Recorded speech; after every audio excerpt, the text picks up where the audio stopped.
তো সবাই মিলে আমরা অনেকক্ষণ পর আমরা চলে এসেছি রিসোর্ট প্যারাডাইস, আর এটা হচ্ছে রাজবাড়ি। লুকটা দেখো পেছনে।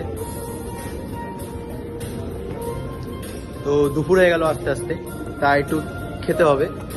খাওয়া দাওয়া করে আবার দেখা হচ্ছে।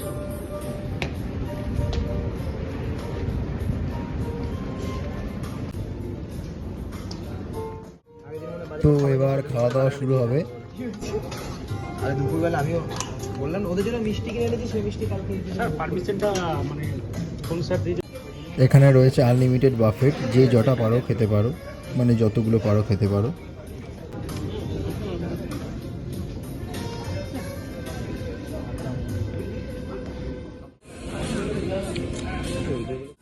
এই যে রাজবাড়ি, এটা হচ্ছে রাজকীয় চেয়ার, এর জন্যই রাজবাড়ি হয়েছে। রাজবাড়িটা এর জন্যই ফুটে আছে। সামান্য মারতে পারে, মানে ওই গিটার